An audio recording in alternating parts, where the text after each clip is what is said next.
church.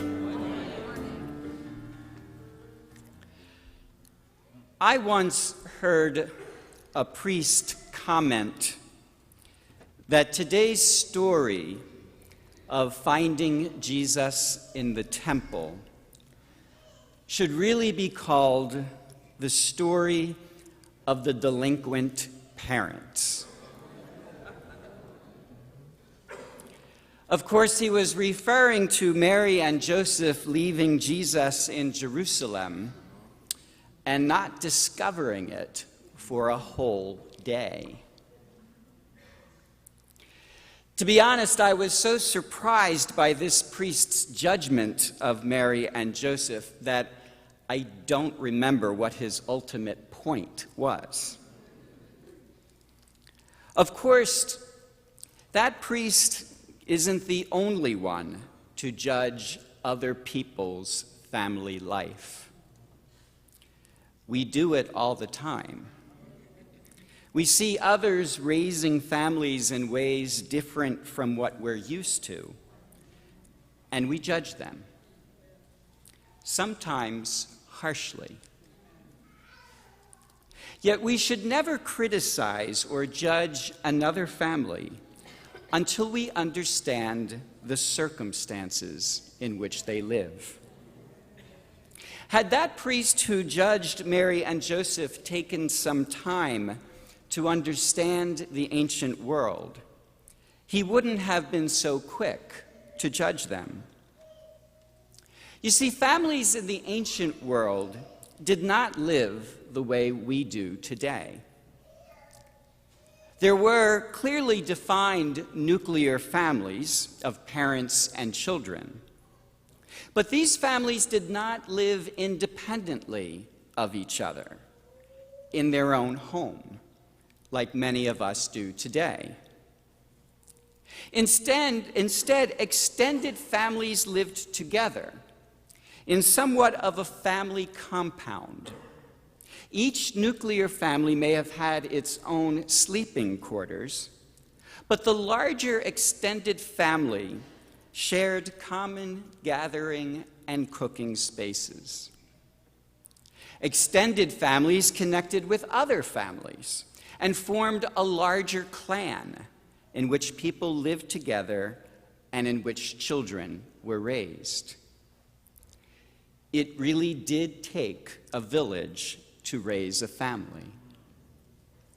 And it would not have been irresponsible for parents to expect that the extended family members were watching over their children.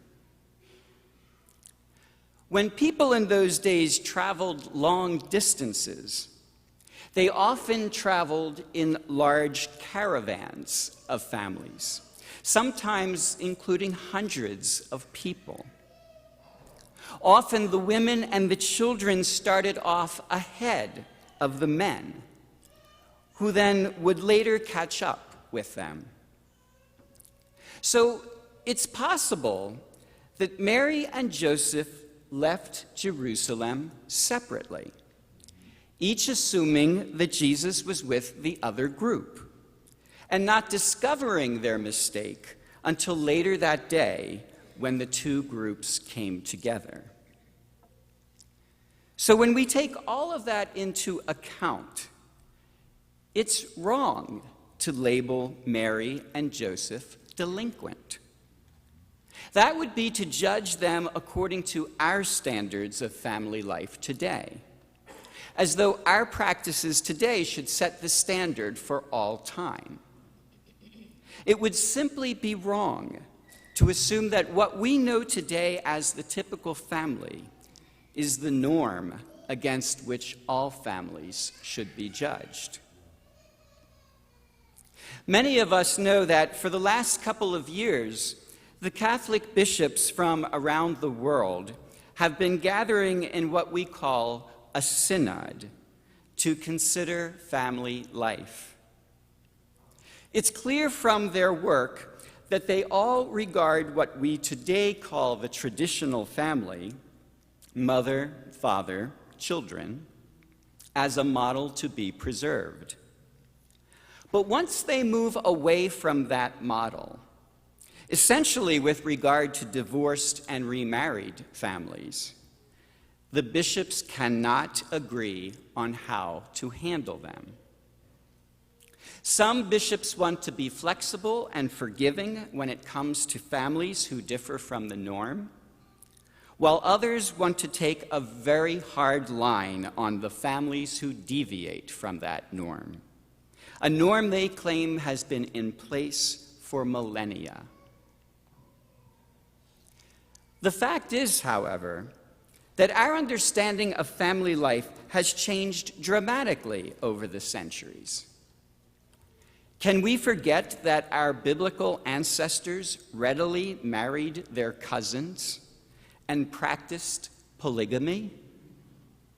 Are we unaware that the first Christians themselves challenged the prevailing idea of family life as understood by the people of their time? We know, for example, that early Christians, once baptized, referred to one another as brothers and sisters, as members of a common family. While we take that for granted today, in ancient days, it was a radical departure from the idea that family was based on membership in a tribe or clan. Christianity challenged the notion that family relationships were limited to blood and extended that relationship to include those who professed faith in Jesus Christ. And that caused problems for the early Christians. For the first time in history, Gentiles and Jews who became Christians had to worship and share meals together. These were two groups of people who, before they became Christians, had little or nothing to do with each other. But now, because of their common faith, they had to understand themselves as brothers and sisters to each other. So when St. John in today's second reading tells the early Christians that by the love of the Father, they are all children of God, he really meant it.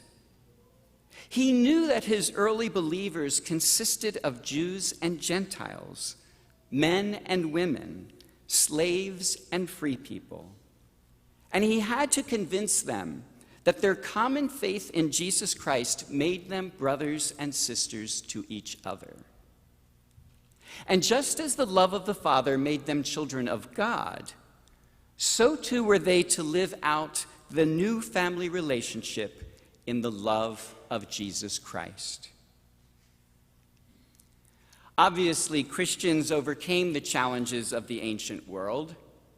The distinctions between Jewish Christians and Gentile Christians means nothing to us today, because we have readily come to understand ourselves as brothers and sisters to one another. But in our contemporary world, the complexities of life still challenge our notions of family. In addition to families of mother, father, and children, we have single-parent families, blended families from divorce and remarriage, extended families of grandparents and great-grandparents, even families of same-sex couples, and families created through in vitro fertilization and surrogate motherhood. It's enough to make our heads spin. It's enough to make us uncomfortable, if not judgmental, of families who do not conform to what we consider the norm.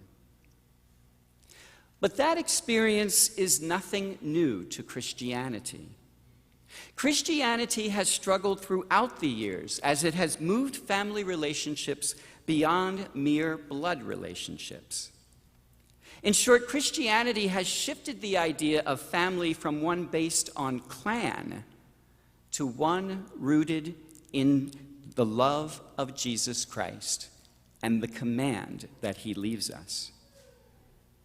And so when we talk about holy families today, we shouldn't have any particular family structure in mind, as much as we should be focusing on the love that family members have for one another. The family structures we know today have not been the structures we have always known. And so we have to be careful about harshly judging families as less than holy because they don't look like the families we've become accustomed to. And at the very least, we should try to understand the circumstances that give rise to these differing family structures.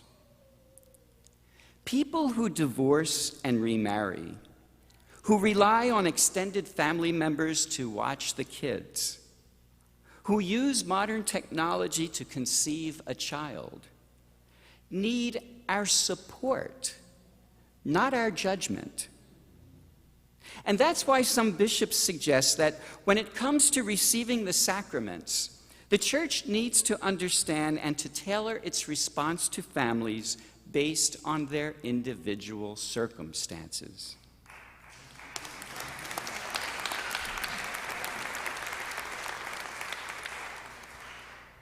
Perhaps Pope Francis, in declaring this a year of mercy, will take this opportunity to find a place for all families to be welcomed and celebrated in our Church. Beloved, we are God's children now, brothers and sisters to each other. What we shall be has not yet been revealed. As easily as we accept that notion today, we have to realize how radical it was in St. John's day. And so we have to be careful not to judge too quickly or too harshly the families that we might find radical today. We and our bishops must be careful not to limit ourselves to the families we've become accustomed to.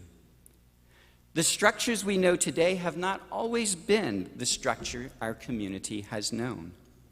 And the very Church we know today would not have survived if our ancestors had not been open to new understandings of family in their day. Families are not holy because they conform to certain preconceived structures. Families are holy because they are rooted in love.